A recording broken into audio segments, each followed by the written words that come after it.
महाशिवरात्रि फागुन मास के कृष्ण पक्ष की चतुर्दशी को मनाया जाता है। ये वो दिन होता है, ये वो समय होता है जब पृथ्वी के उत्तरी गोलार्ध में ऊर्जा सीधे सीधे ऊपर की ओर यानी अपवर्ड डायरेक्शन में फ्लो करती है। कृष्ण पक्ष की चतुर्दशी यानी अमावस्या से एक दिन पहले का चंद्रमा, यह चंद्रमा अपनी सबसे कमजोर अवस्था में होता है और चूंकि चंद्रमा का सीधे सीधे रिश्ता हमारे मन से होता है, हमारे चित्त से होता है, इसलिए चंद्रमा के कमजोर होने से हमारा मन और हमारा चित्त भी कमजोर अपने आप को महसूस करता है। मानव शरीर 70% जल तत्व से बना है, इसलिए चंद्रमा की गुरुत्वाकर्षण शक्ति हमारे शरीर पर प्रभाव डालती है, जिससे हमारा मन और भी अशांत होता है।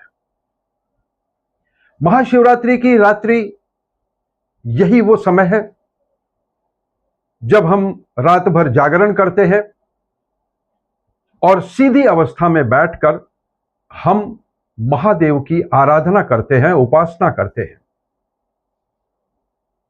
रात भर जागरण करने से हमारा मन संतुलित होता है और सीधे बैठकर जब हम आराधना करते हैं, ध्यान करते हैं, तो हमारे शरीर की ऊर्जा भी पृथ्वी के उत्तरी गोलार्ध की तरह ऊपर की ओर यानी हमारे सहस्रार चक्र की ओर प्रवाहित होती है, जिससे हमारे शरीर को लाभ मिलता है। यह है विज्ञान महाशिवरात्रि मनाने का। और अब महाशिवरात्रि के दिन उपवास रखने का क्या विज्ञान है? दोस्तों, आधुनिक विज्ञान भी इंटरमिटेंट फास्टिंग को लाभकारी मानता है। इंटरमिटेंट फास्टिंग से क्या होता है?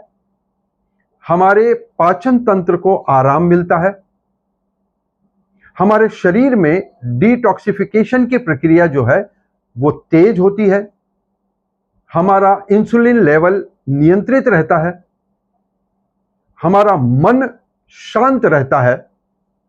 ये सारे फायदे इंटरमिटेंट फास्टिंग के होते हैं और इसीलिए महाशिवरात्रि के दिन मन और शरीर को हल्का करने के लिए उपवास भी रखा जाता है। अब रात्रि जागरण का मनोविज्ञान। रात्रि में जागकर जब हम मंत्रों का जप करते हैं, ध्यान करते हैं, तो हमारा मेलाटोनिन हार्मोन जो है वो संतुलित होता है, जिससे हमारा मन शांत रहता है। ओम नमः शिवाय इस मंत्र के जाप से हमारे मस्तिष्क में अल्फा वेव्स भी सक्रिय होते हैं, जिसकी वजह से भी हमारा मन शांत होता है।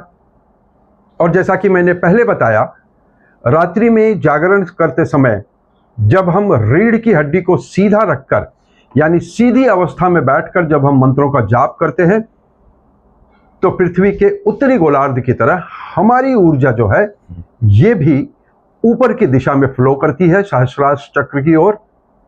तो ये फायदे हैं महाशिवरात्रि के समय जागरण करने के।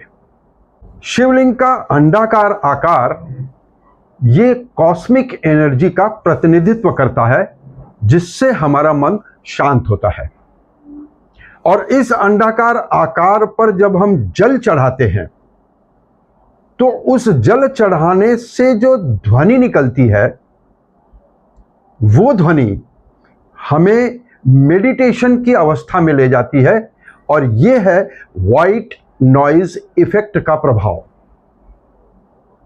यानी दोस्तों, महाशिवरात्रि और उस शिवरात्रि में जागरण करना, ध्यान करना, जप करना, यह केवल एक पूजा नहीं बल्कि शरीर की शुद्धि, मन की एकाग्रता, मन शांत होना, प्रकृति और ब्रह्मांड के बीच का विज्ञान और अध्यात्म का एक समन्वय है।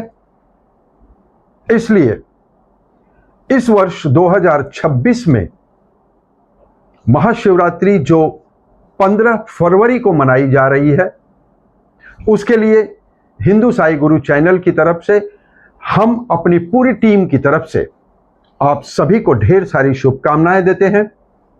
ओम नमः शिवाय का जाप करते रहिए। हर हर महादेव।